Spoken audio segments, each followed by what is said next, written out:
Hello दोस्तों, स्वागत है आप सभी का इस हमारे YouTube channel Om Prakash study centre पर। साथियों, मैं हूं ओम प्रकाश। आज की वीडियो में हम लोग साथियों स्टैटिक जीके के 10 मोस्ट इंपोर्टेंट क्वेश्चन देखने वाले हैं। तो साथियों, आप लोग देखिए इस वीडियो को शुरू से लेकर अंत तक और ज़रूर अपना स्कोर कमेंट बॉक्स में बताइएगा।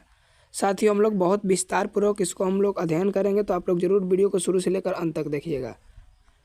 साथियों, पहला क्वेश्चन है 1920 का भारतीय राष्ट्रीय कांग्रेस का अधिवेशन निम्नलिखित में से किस स्थान पर हुआ था।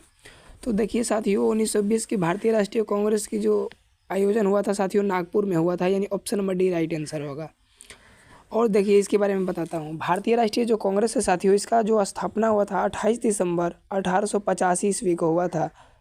संस्थापक के बारे में पूछी जाए तो एव ह्यूम, इनका पूरा नाम पूछा जाता है एग्जाम में, तो एलन ऑक्टेवियन ह्यूम थे और इन्हें हर्मिट ऑफ शिमला के नाम से जाना जाता है। इंपॉर्टेंट क्वेश्चन है साथियों, ये क्वेश्चन भी एग्जाम में कई बार पूछा गया है, तो ज़रूर आप लोग याद रखिएगा। और देखिए, और ये जो अधिवेशन हुआ था साथियों 4 सितंबर 1920 को, ये साथियों कलकत्ता में संपन्न हुआ था। और देखिए अगले प्रश्न की ओर साथियों बढ़ते हैं। और देखिए एक इम्पोर्टेंट फैक्ट बता दूं कि जो असहयोग आंदोलन है साथियों, ये इसी अधिवेशन में पारित हुआ था, नागपुर अधिवेशन 1920 में। अगले प्रश्न की ओर साथियों बढ़ते हैं। अगला प्रश्न है, किसे लाइट ऑफ एशिया कहा जाता है। तो देखिए साथियों, आप लोग जानते होंगे कि जो बौद्ध धर्म में पढ़ाया हूँ आप लोग को, तो अगर आप लोग वो वीडियो देखे होंगे तो ज़रूर सही करिएगा, वैसे भी आप सही कर सकते हैं।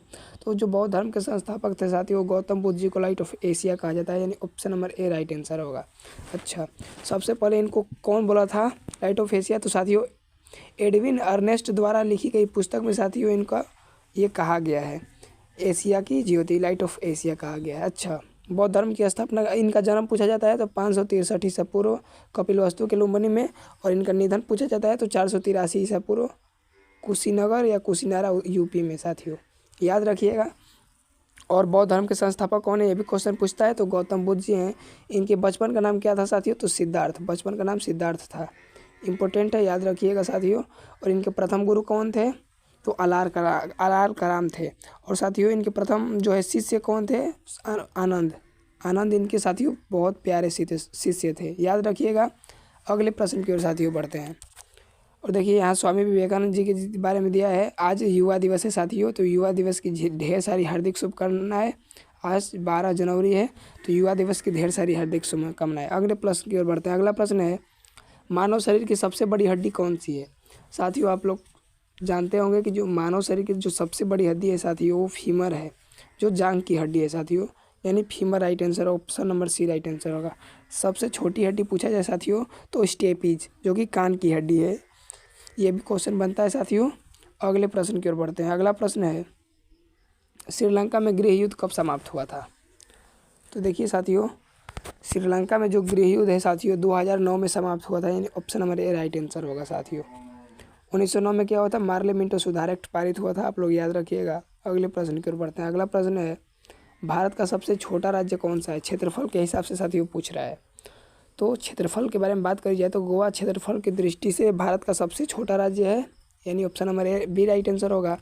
और वहीं बात करी जाए कि क्षेत्रफल की दृष्टि से भारत का सबसे जो बड़ा राज्य है साथियों, वो राजस्थान है। राजस्थान की जो राजधानी है साथियों जयपुर है। जयपुर को पिंक सिटी कहा जाता है, ये भी क्वेश्चन एग्जाम में बनता है। और वहीं पूछा जाए कि जनसंख्या की दृष्टि से भारत का सबसे बड़ा राज्य कौन सा है, तो साथियों यूपी है, उत्तर प्रदेश है। याद रखिएगा साथियों, कई बार एग्जाम में पूछता है एग्जाम में, तो ज़रूर आप लोग याद रखिएगा। अगले प्रश्न की ओर साथियों बढ़ते हैं। अगला प्रश्न है, सोवियत संघ का विखंड कब हुआ था। तो देखिए साथियों, ये 1990 में हुआ था, यानी ऑप्शन नंबर ए राइट आंसर होगा। अगले प्रश्न की ओर साथियों बढ़ते हैं। अगला प्रश्न है, बेगम हजरत महल भारत में निम्नलिखित में से किस विद्रोह से संबंधित है। तो साथियों जो बेगम हजरत महल जी हैं साथियों, वो सिपाही विद्रोह 1857 से संबंधित है, यानी option number D right answer होगा। अच्छा देखिए, ये क्या था सिपाही विद्रोह, तो साथियों 1857 की क्रांति को साथियों हम लोग सिपाही विद्रोह के नाम से भी जानते हैं। लखनऊ में साथियों जो स्टार्ट की थी, वो नेतृत्व करता थी, वो बेगम हजरत महल थी साथियों, और बाद में साथियों भाग के नेपाल चली गई थी। और देखिए पूछता है, पटना में इसका नेतृत्व किसने किया था साथियों, तो पीर अली पीसीएस एग्जाम में बीपीएससी में पूछता है। और वहीं बात करी जाए बिहार में किसने किया था, तो कुंवर सिंह, कौन साथियों, कुंवर सिंह। क्वेश्चन इंपॉर्टेंट है, आप लोग याद रखिएगा। और कुंवर सिंह का मृत्यु भी पूछता है साथियों, कब हुआ था, तो 1858 ईस्वी को इनका मृत्यु हुआ था, 9 मई 1858 साथियों। इंपॉर्टेंट है, आप लोग याद रखिएगा। और अगले प्रश्न की ओर साथियों बढ़ते हैं। देखिए इनके बारे में बात करी जाए तो कहाँ से स्टार्ट हुआ था साथियों 1857 का विद्रोह, तो साथियों मेरठ से स्टार्ट हुआ था। और जो मंगल पांडे थे साथियों कौन से रेजिमेंट के सिपाही थे, तो 34वीं रेजिमेंट के सिपाही थे। ये भी साथियों एग्जाम में क्वेश्चन बनता है, तो आप लोग ज़रूर इसे देखिएगा। और साथियों वीडियो कैसा लगा ज़रूर कमेंट बॉक्स में बताइएगा। तो थैंक्स फॉर वॉचिंग, जय हिंद।